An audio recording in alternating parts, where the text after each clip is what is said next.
The heavy rotating brooms of the public works truck made a rhythmic, grinding roar that Oliver Adams usually found deeply therapeutic. It was 3:15 a.m., the dead center of his nightly street sweeping shift, and the city was entirely his. He loved this specific 3-hour window where the world was empty.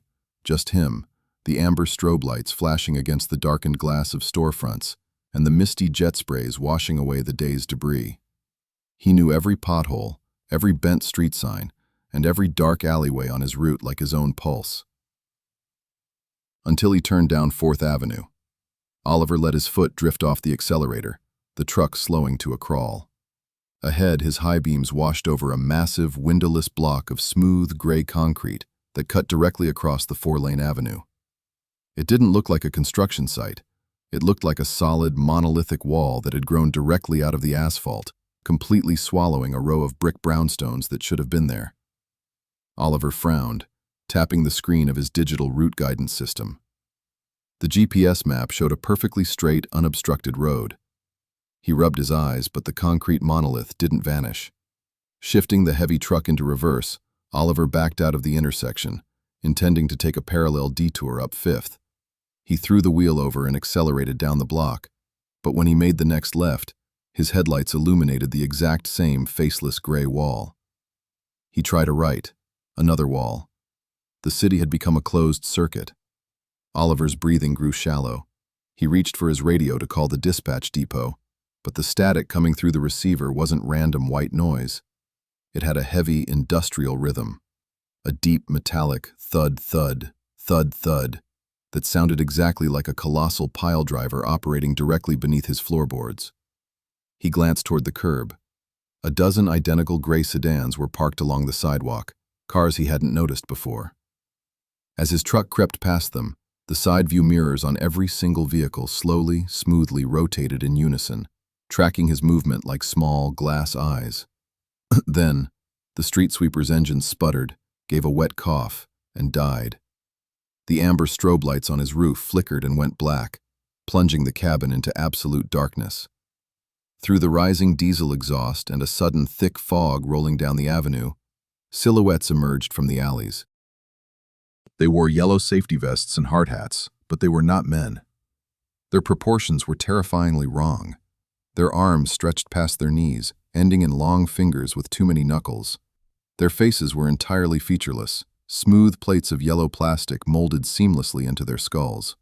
They carried massive, heavy trowels and strange, pressurized cylinders. Oliver watched in pure horror as the figures began to spray a thick, gray liquid onto the asphalt behind his truck.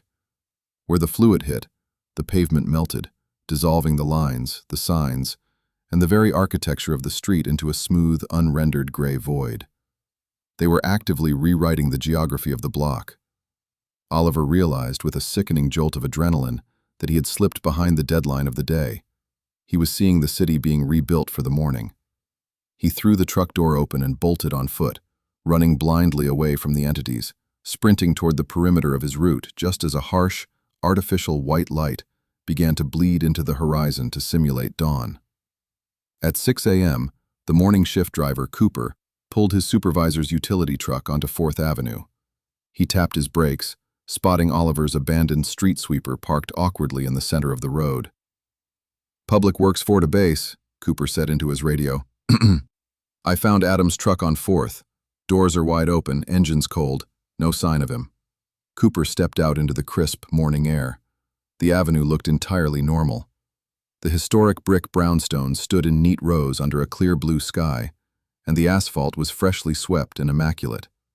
But as Cooper walked past the driver's side door of the sweeper, he felt a strange, sudden drop in temperature.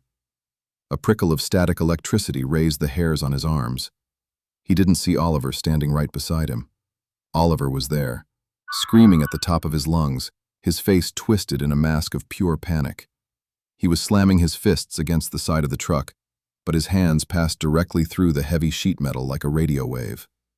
When Cooper leaned into the cab to check the ignition, Oliver tried to grab his shoulder, but his fingers slipped straight through Cooper's jacket, leaving behind nothing but a faint, momentary chill.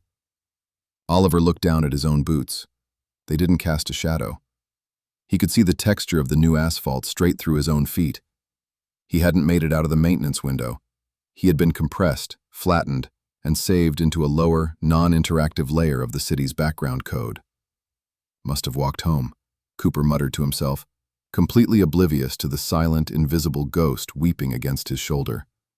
He hopped into the driver's seat and turned the key, driving the truck away into the morning rush hour, leaving Oliver standing entirely alone in a world he could see, but could never touch again.